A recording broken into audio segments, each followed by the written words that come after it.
Quando nós pensamos em autoridade, logo vem à nossa cabeça alguém que está acima de uma hierarquia. Por exemplo, o Darth Vader. Ele é o cara, a autoridade dos seus soldados, a autoridade dos seus lacaios, e ele está à frente de todo um processo aí, comandando um exército em prol de um objetivo.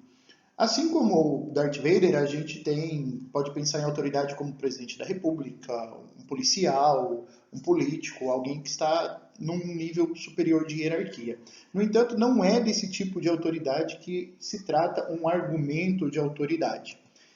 O argumento de autoridade, ele se trata, na verdade, das vozes dos grandes pensadores da humanidade, que já passaram por nós ou que ainda estão conosco e que deixaram um legado aí de conhecimento para que todo mundo possa usufruir e enriquecer o seu pensamento.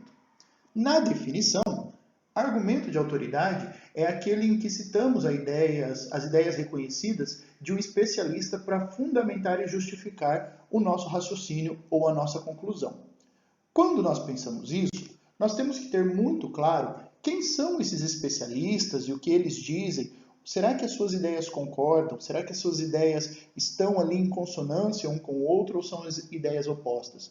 Porque muitas vezes os próprios especialistas, os próprios filósofos, acabam contradizendo os conceitos uns dos outros. O que nós temos que prestar atenção é em quem é a figura de autoridade que nós estamos pegando aí as ideias para citar nos nossos textos. Trouxe aqui um exemplo para vocês, para ilustrar um caso de que às vezes a gente pega a voz de uma pessoa que não é autoridade no assunto. Segundo Juan Pablo Rodrigues, jogador de futebol que já jogou na seleção do México, não deveríamos legalizar a maconha.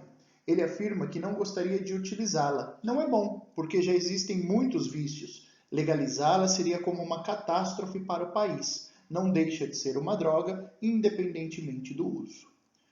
Nada contra um jogador expressar a sua opinião sobre o uso, a liberação ou a não liberação da maconha, né? Mas o que a gente precisa entender é que qual é a credibilidade que um jogador, um esportista tem em relação ao uso de drogas? Ele é um profissional da área do esporte e não da área da saúde ou da área política, que lida especificamente com as políticas públicas de prevenção e combate aos entorpecentes. Então a gente precisa pensar se a figura que nós estamos pegando, aí, essas ideias dessa figura, é de uma figura que está dentro da área de conhecimento.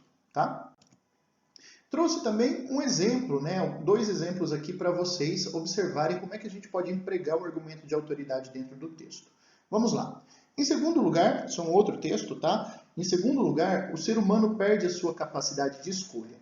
Conforme o conceito de mortificação do eu do sociólogo Erving Goffman, é possível entender o que ocorre na internet que induz o indivíduo a ter um comportamento alienado.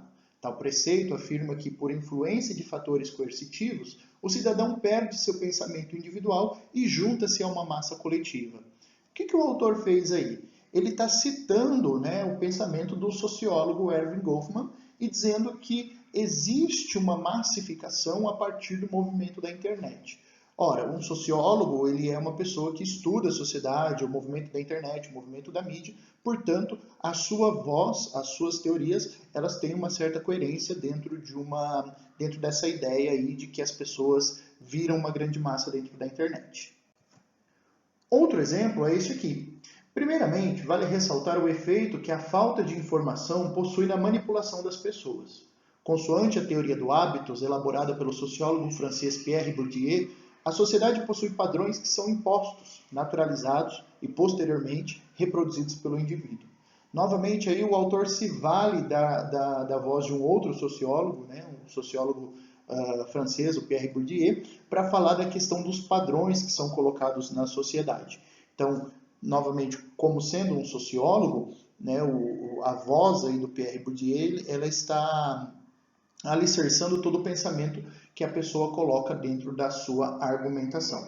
O que nós temos que entender acerca do argumento de autoridade é que para a gente aceitar a validade de uma tese, para a gente aceitar a validade de um pensamento conclusivo, nós vamos defender esse pensamento com a voz de alguém que já pensou sobre isso, ou que ilustra isso de alguma forma por meio de alguma teoria. E esse alguém é sempre um especialista do assunto do qual nós estamos debatendo, né? Nós não vamos trazer aqui um comediante, por exemplo, para passar informações precisas e estatísticas e reflexões acerca de filosofia, por exemplo, né? Não são coisas que são coerentes. Então eu trouxe aqui um outro exemplo para ver como é que isso se opera dentro do texto. No livro didático Fronteiras do Pensamento, Ática 2020, as personagens que praticam boas ações são sempre ilustradas como loiras de olhos azuis, enquanto as más são sempre morenas ou negras.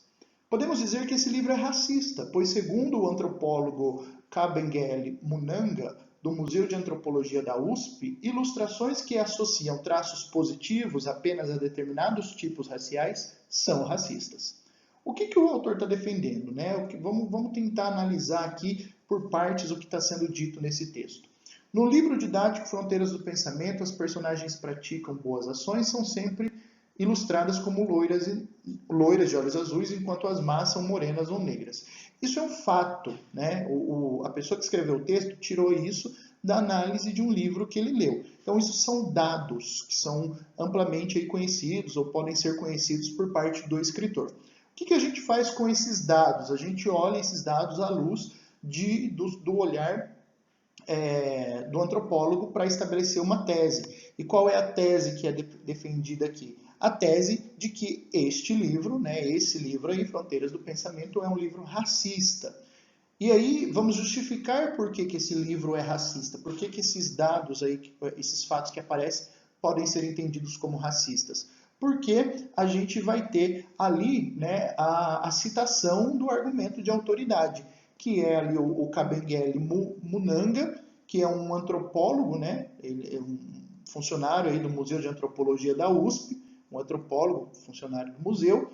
Ele vai dizer para a gente que as ilustrações que associam esses traços, elas são ilustrações racistas, porque sempre o loiro é bonzinho e sempre o negro é mau. Então, isso aí é o argumento de autoridade, é assim que ele funciona dentro do texto. Quanto mais leitura você tiver, quanto mais fontes de informação você tiver confiáveis acerca do pensamento dos filósofos, dos sociólogos, dos antropólogos, dos economistas, enfim, dos médicos, uma série de profissionais aí de todas as ciências possíveis você tiver consigo, mais repertório você vai ter e mais condições de citar essas vozes você vai ter para colocar no seu texto. Isso enriquece muito e demonstra um domínio de leitura de mundo. É lógico que é preciso pensar que essas falas elas precisam estar amarradas à tese e sustentar a tese de forma coerente. Tudo bem? Nos vemos na próxima aula. Até lá!